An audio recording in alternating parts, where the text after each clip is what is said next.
All right, so we're diving into the Democratic Republic of Congo today. Sounds good. And we're going to be looking at some really fascinating stuff from Dr. Theogene Rudasingwa. Okay. He wrote this really thought-provoking essay. Mm-hmm. And, for people who are interested in the DRC, he really brings a really unique perspective to the table.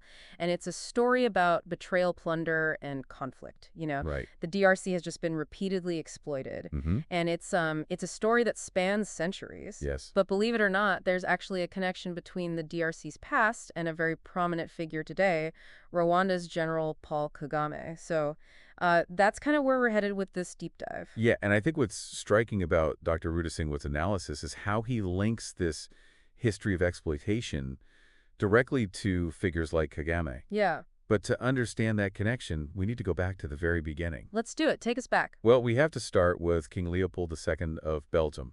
In the late 19th and early 20th centuries, he basically treated the Congo as his personal property. So what happened during that period? Leopold's rule was absolutely brutal. I mean, he forced the Congolese people into labor, extracting rubber and ivory, and he did it with a complete disregard for human life. It's estimated that millions of Congolese people died during this period. It's hard to even grasp the scale of that, the greed, the human cost. I know, it's mind-boggling. And to give you a sense of the scale of the exploitation, Leopold amassed a personal fortune that would be worth billions of dollars today, Wow. all built on the backs of forced labor and just unimaginable suffering. Yeah, and Dr. Rudasingwa really drives home the point that this period established a pattern, Yes, almost like a blueprint for how the DRC's resources would be exploited even after independence. right. So the DRC finally gains independence from Belgium in 1960, but things don't exactly go smoothly, do they? No, not at all. Almost immediately, the newly independent DRC was plunged into turmoil. Patrice Lumumba, the DRC's first prime minister, was assassinated.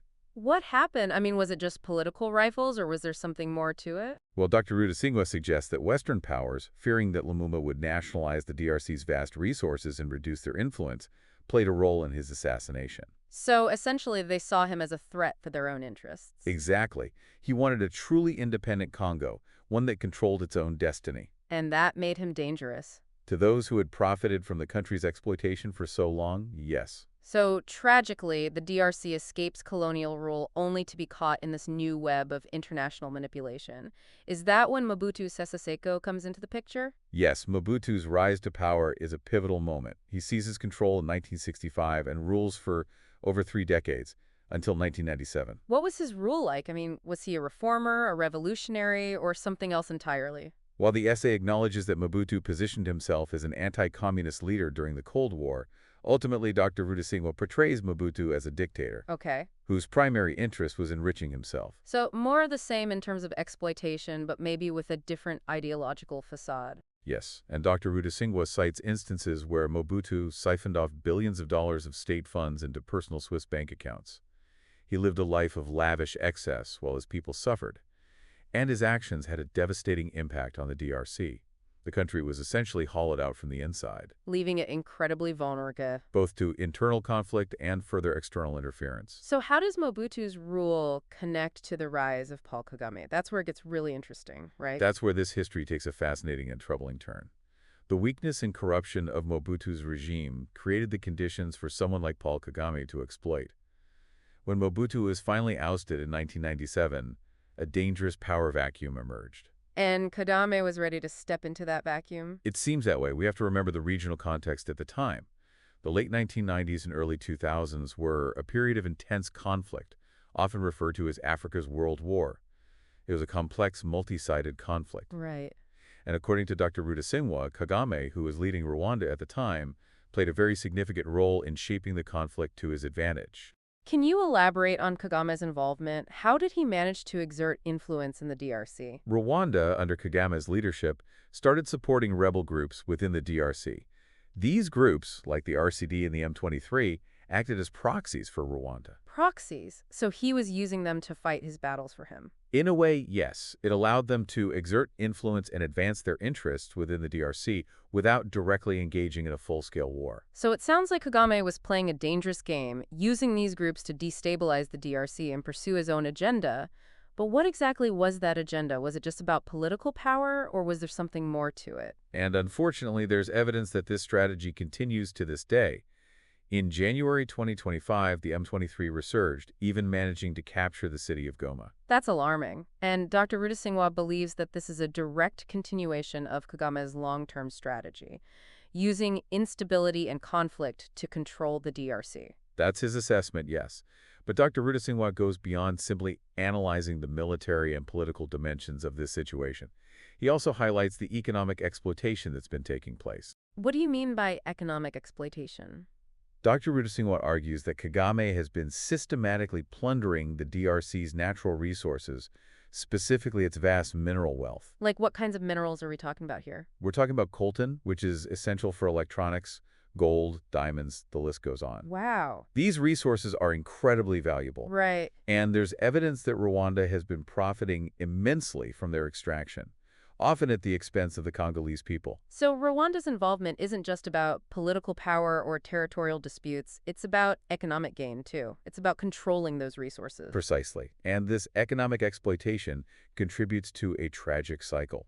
The DRC, despite being incredibly rich in resources, remains impoverished.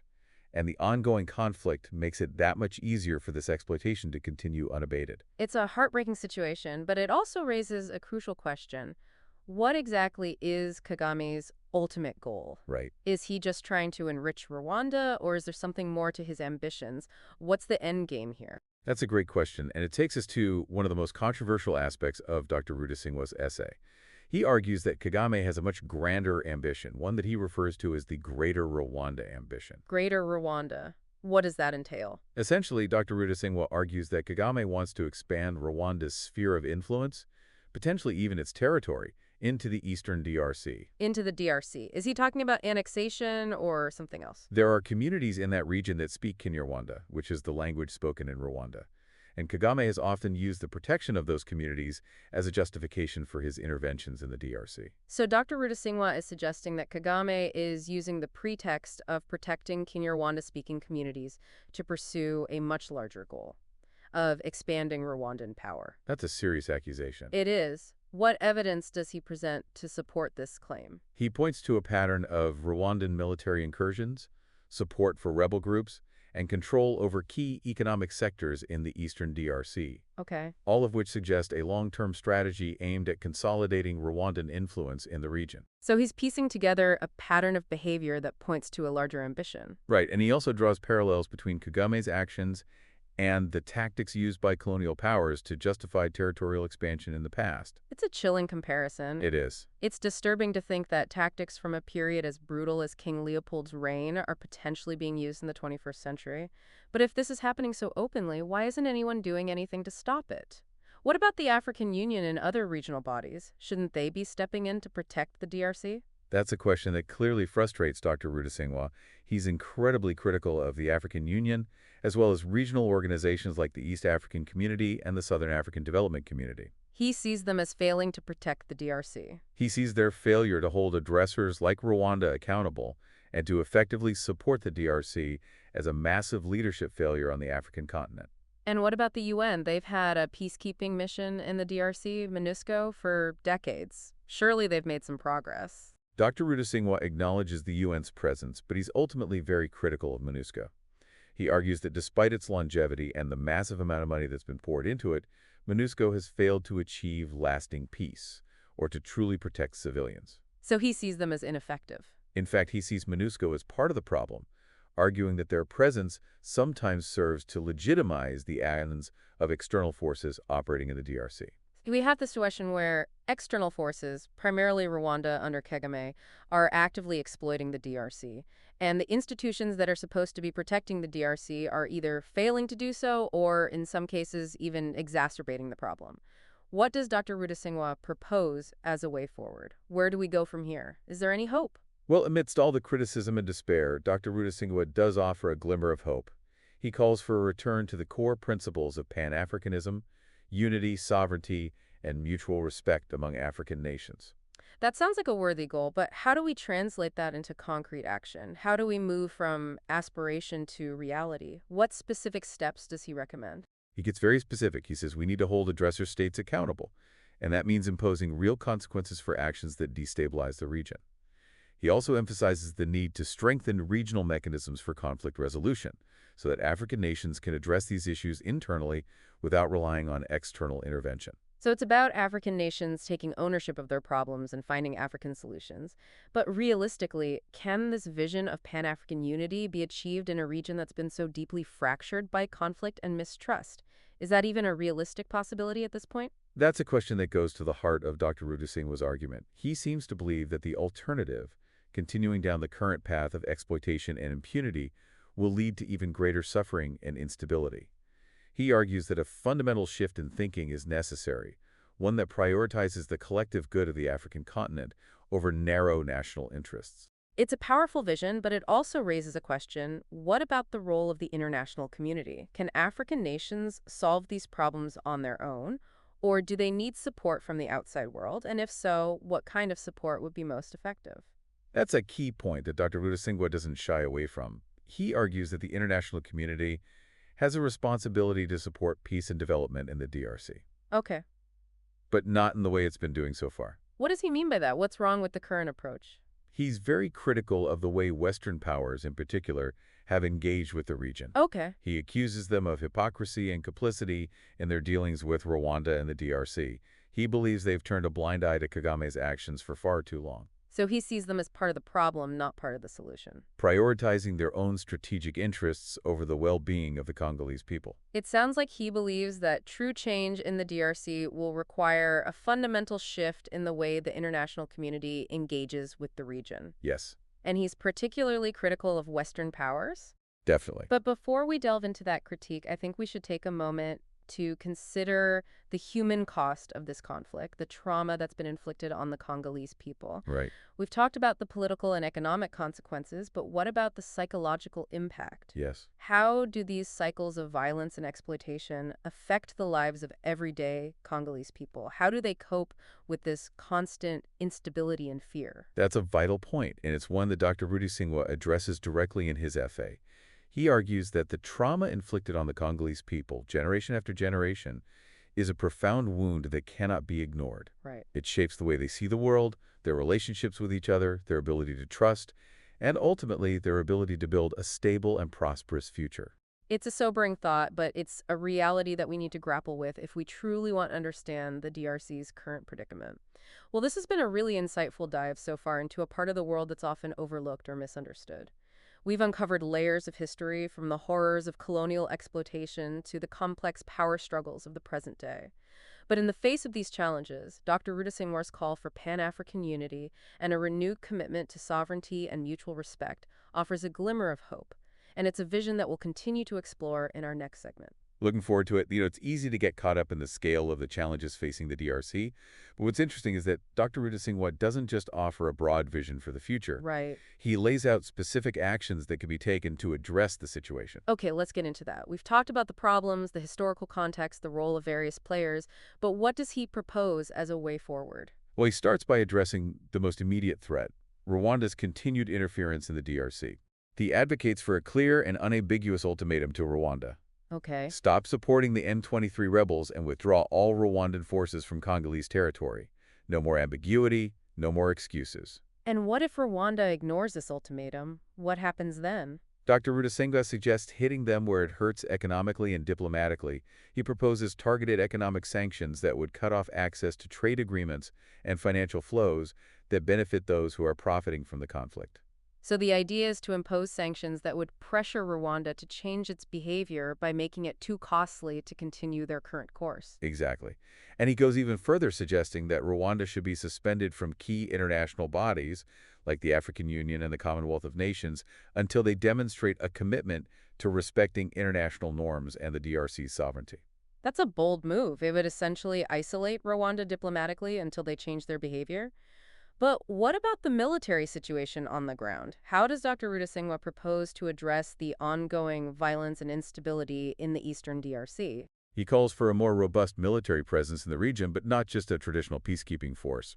He advocates for the deployment of a joint military force from the EAC and SADC that would have a clear mandate to protect civilians and push back against any further incursions by Rwandan forces or their proxies. So a force that would have real teeth and the ability to enforce peace, not just observe it. Yes, a force that could actively deter aggression and ensure the safety of the Congolese people, and to further limit Rwanda's ability to wage war. Okay. He also advocates for an international arms embargo that would restrict the flow of weapons into the country. That makes sense. Cut off the supply lines that fuel the conflict. But what about the crimes that have already been committed? The atrocities, the human rights abuses, the plundering of resources. Can those simply be forgotten? Absolutely not. Dr. Rudasingwa is adamant about the need for accountability. He demands justice for the victims of war crimes and human rights violations, specifically calling for the full implementation of the 2010 UN Mapping Report, which documented a horrific litany of abuses committed in the DRC. That report was incredibly damning, wasn't it? I remember reading about it. It didn't just document the crimes, it named names, including high-ranking officials in Rwanda. Exactly. And Dr. Rudasingwa wants to see those responsible held accountable regardless of their position or power. He argues that there can be no lasting peace without justice, without acknowledging the suffering that's been inflicted on the Congolese people. It's about breaking the cycle of our impunity that's allowed these crimes to continue for so long. Right. But Dr. Rudasingwa doesn't stop there. He also addresses the internal situation within Rwanda, doesn't he? You're picking up on a crucial point. He recognizes that Rwanda's internal politics have a huge impact on their actions in the DRC. He calls out Kagame's increasingly authoritarian rule, the suppression of dissent, and the lack of political freedom within Rwanda. So he's essentially saying that to achieve peace in the DRC, you also need to address the root causes of the conflict within Rwanda itself. Is he suggesting that a more democratic and less repressive Rwanda would be less likely to engage in destabilizing activities in the DRC? That seems to be his argument. He believes that addressing the internal dynamics within Rwanda is essential to achieving lasting peace in the region. It's a long-term solution, but it's a necessary one. It's interesting how he connects internal politics with regional stability. It reminds us that these issues are interconnected, that you can't address one without considering the other. So we have a roadmap here: strong consequences for aggression, robust support for the DRC, and a push for internal reforms within Rwanda. It's a comprehensive approach. But honestly, can this really work? Is it realistic to think that such a dramatic shift is possible? That's the million-dollar question, isn't it? It would require a huge amount of political will, both within Africa and from the international community. And frankly, there are powerful interests that benefit from the status quo change, would threaten their access to resources and their ability to operate with impunity. We've talked about the role of Rwanda, the African Union, the UN, but what about the role of Western powers? We were about to discuss Dr. Rudasingwa's critique of their involvement. Ah, yes. This is where Dr. Rudasingwa really pulls no punches. He accuses Western powers, particularly the United States and the United Kingdom, of hypocrisy and complicity in their dealings with Rwanda and the DRC. That's a strong accusation. What exactly is he referring to? Well, he points to their long-standing support for Paul Kagame, despite the mounting evidence of his involvement in human rights abuses and the destabilization of the DRC. He argues that they've provided diplomatic cover, military aid, and financial support to Kagame's regime, essentially enabling him to act with impunity. But why would they do that? What's in it for them to support a leader who's so clearly implicated in such serious crimes? He believes it comes down to realpolitik, to prioritizing strategic interests over human rights and international law. Rwanda under Kagame has positioned itself as a key ally in the fight against terrorism and as a stable force in a volatile region.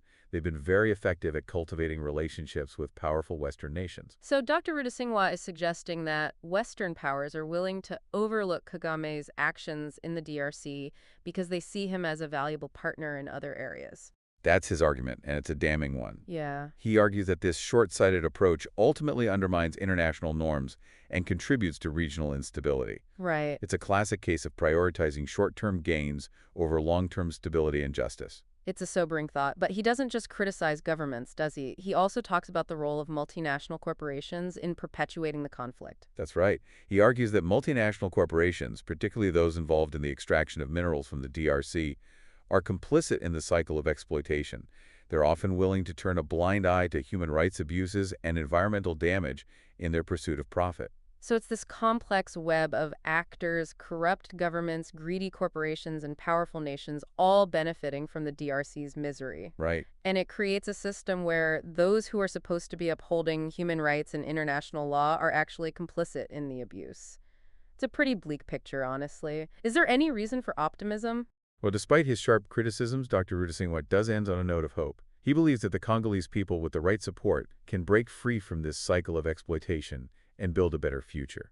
He argues that they need to take ownership of their own destiny, to reclaim their resources and to build strong institutions that are accountable to the people. It's about empowerment, about the Congolese people taking control of their own future.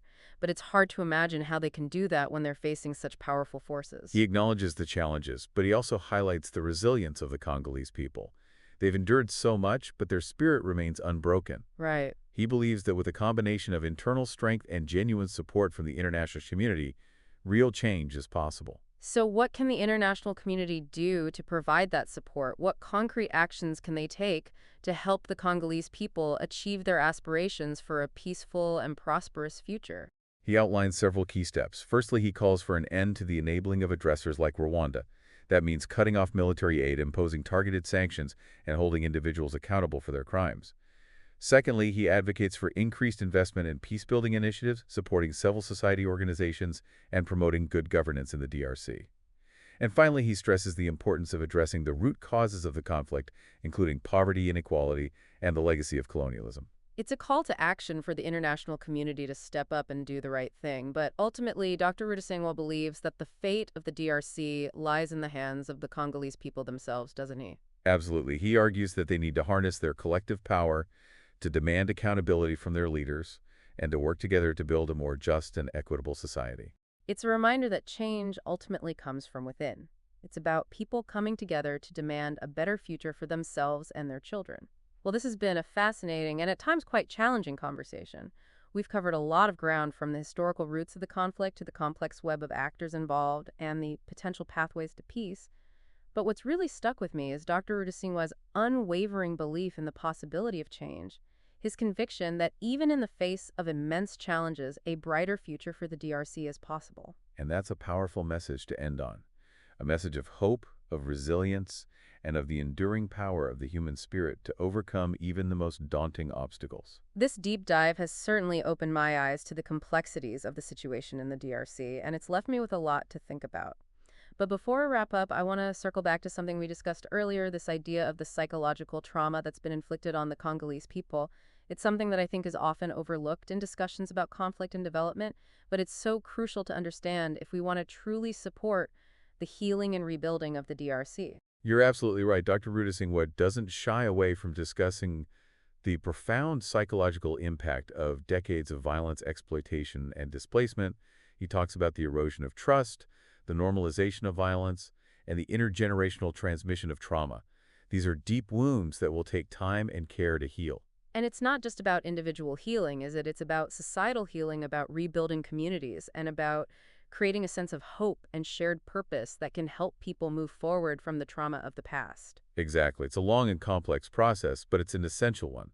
Dr. Rudasingwa argues that addressing this trauma, providing psychological support, and fostering a sense of collective healing are essential components of any sustainable peace-building effort in the DRC. It's a reminder that true peace is not just about the absence of violence. It's about creating the conditions for individuals and communities to thrive, to feel safe and secure, and to have hope for the future. And that requires more than just political and economic solutions. It requires addressing the deep wounds that have been inflicted on the soul of a nation.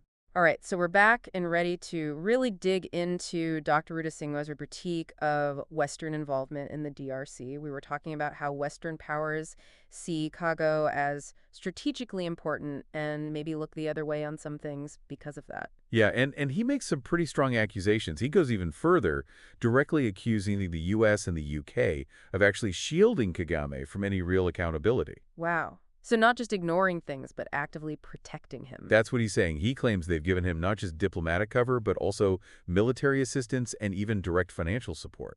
Well, that's a huge claim if it's true. Does he give any specific examples of that? Because that would mean they're not just bystanders here, they're actively complicit in the situation. He does name names. He points to people like Bill Clinton and Tony Blair, emphasizing their close relationships with Kagame and all the support their administrations gave to Rwanda.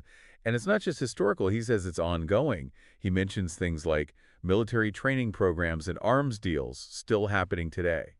Well, it's pretty disturbing to think about. the very countries that are often seen as, defenders of human rights and democracy could be tangled up in this whole mess. Yeah. What does he say about why they would do that? I mean, what would be the motivation to support a leader who's so clearly implicated in serious crimes like this? He thinks it all comes down to, well, realpolitik, Mm-hmm. putting their own strategic interest above everything else, above human rights, above international law. Mm-hmm. He says Rwanda's been very good at portraying themselves as, a key ally in the fight against terrorism, a force for stability. They've really cultivated those relationships. So basically, he's saying they're willing to sacrifice the people of the DRC to maintain those relationships and keep Rwanda as a partner. Yeah, that's his argument. And he says that this short-sighted thinking ultimately undermines international norms and makes the whole region less stable in the long run. It's like choosing a quick fix over real, lasting solutions. So he's pretty critical of governments. Yeah. What about big corporations? Does he talk about their role at all? Oh, absolutely. He specifically calls out the multinational corporations that are extracting minerals from the DRC, saying that, they're so focused on getting those valuable resources that they often ignore the human cost. It's just this whole system, isn't it? Corrupt governments, corporations just looking at the bottom line, powerful countries all acting in their own self-interest, and the people of the DRC are caught in the middle. Mm-hmm. It is a pretty bleak picture, honestly. But I know Dr. Rudasingwa isn't just about pointing fingers. He actually offers some solutions, too. What does he say about how to make things better? That's what I appreciate about his writing. He's not all doom and gloom. He really believes that the people of the DRC can, with the right kind of support, escape this cycle of exploitation. That's powerful. But what would that support look like? I mean, what needs to change for them to really be in control of their own future? He has some pretty specific ideas about that. First of all, he says the international community has to stop enabling the people who are exploiting the DRC. Okay. So, cut off military aid to Rwanda, impose targeted sanctions on individuals and companies that are profiting from the conflict, and really make sure people are held accountable for human rights abuses. So it's about ending that impunity, making sure people face consequences for their actions. Right, exactly. But he also says it can't just be about stopping the bad stuff. You have to invest in good things, too. Support the organizations that are working for peace in the DRC, help build up civil society, and push for good governance and transparency. So both pushing back against the negative forces and building up the positive ones, empowering the people of the DRC to create a better future. Exactly. But he's very clear that, in the end, it's up to the Congolese people to decide their own fate. That makes sense. They have to be the drivers of their own change. He really emphasizes their resilience and determination. He sees those qualities as the key to overcoming all the challenges they face. That's really inspiring, honestly. This has been a heavy conversation. We've talked about a lot of dark stuff, but ending on that note of hope and resilience is really important. We've explored the history, the politic, the suffering, but ultimately, Dr. Rudasingwa was saying that a better future is possible. Mm-hmm. And it's not just up to the Congolese people. The rest of the world has a role to play, too. We can't just turn away from this. We have a responsibility to learn about it, to talk about it, and to support the people of the DRC in their struggle for peace and justice. So thank you for joining us for this deep dive. It's been a journey, but I hope it's left you feeling informed and maybe even a little bit inspired. 72 areas.